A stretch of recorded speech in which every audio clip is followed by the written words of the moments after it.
श्री गोपाल लाल मीणा। मांग संख्या 46 व 47 पशुपालन और कृषि एवं मत्स्य पर विचार रखने के लिए मुझे बोलने का मौका दिया, इसके लिए मैं धन्यवाद देता हूं।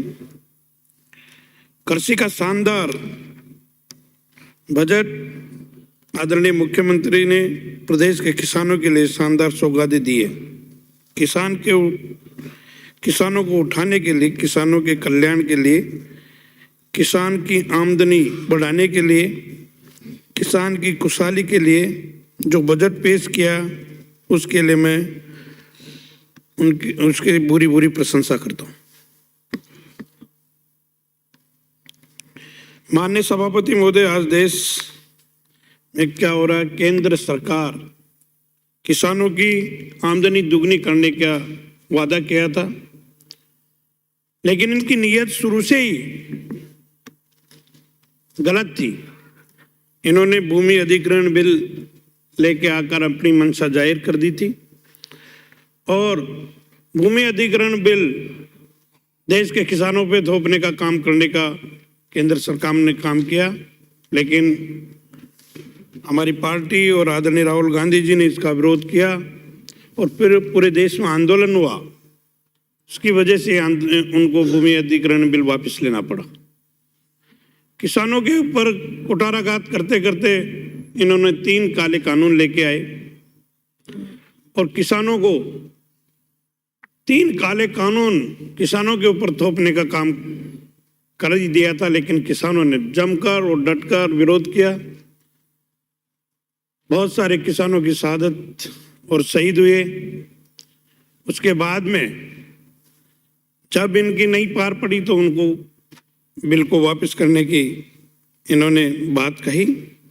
किसानों के अगर आखिरी कद से इनकी आय दुगनी करना चाहते हैं, किसानों को बढ़ावा देना चाहते हैं, तो हमारी सरकार ने किसानों के 72,000 करोड़ रुपए माफ किए थे।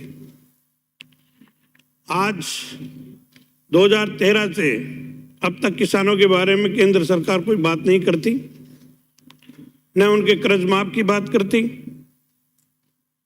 किसान की जो उनकी समय समय पर उनको बार बार कोई न कोई कानून लेके आते हैं, कभी अधिग्रहण बिल लेके आते हैं, कभी और कुछ लेके आते हैं।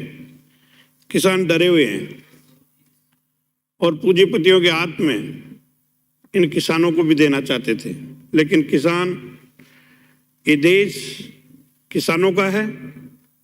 इस देश के किसान मजबूत हैं।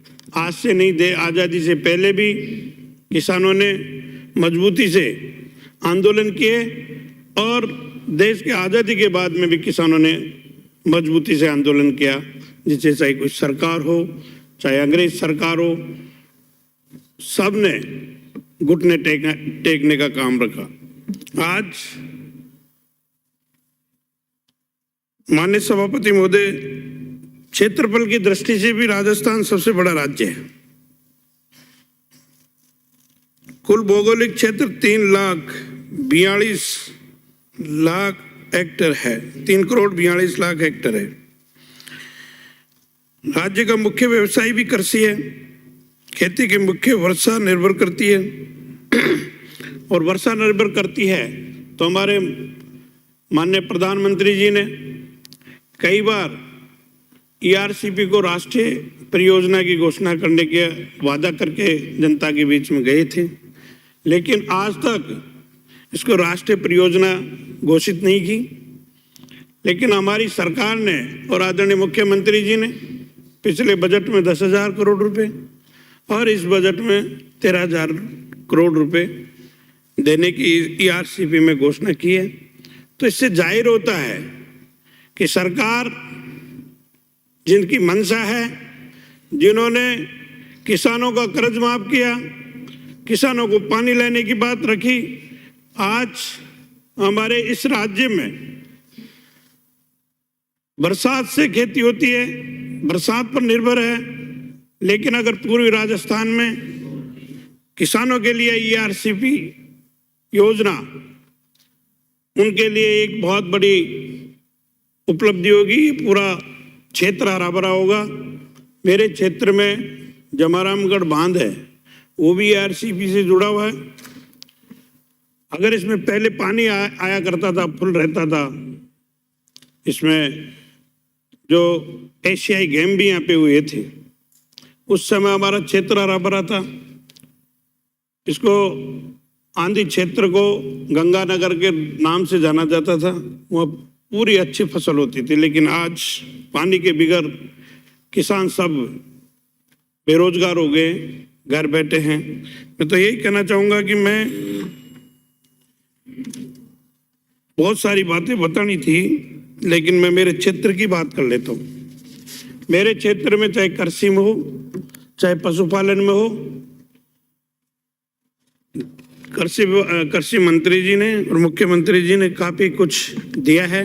फिर भी मैं मेरे क्षेत्र की कुछ मांगे हैं कि मेरे क्षेत्र में गौण मंडी खोली जानी चाहिए, और इसके अलावा यहाँ कृषि महाविद्यालय होना चाहिए, क्योंकि मेरे क्षेत्र में कृषि से जो विद्यालय हैं, उस पढ़ने के बाद में जो छात्र हैं उनको आगे बढ़ने का मौका नहीं मिलता, इसलिए कृषि महाविद्यालय होना बहुत ही अति आवश्यक है।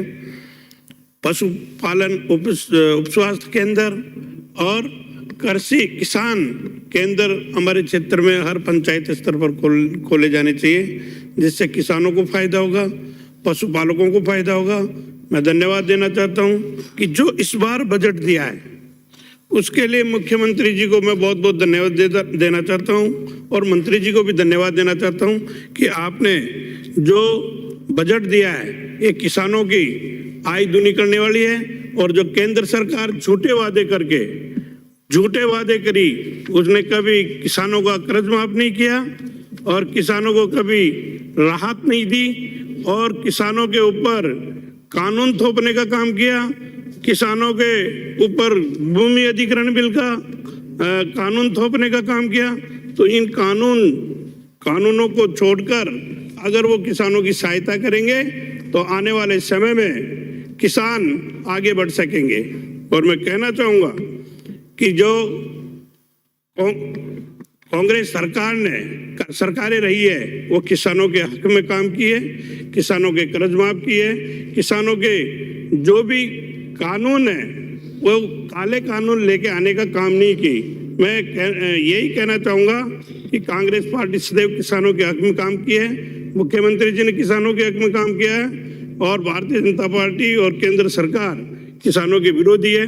बहुत बहुत धन्यवाद। जय हिंद, जय भारत। श्री नरेंद्र नागर।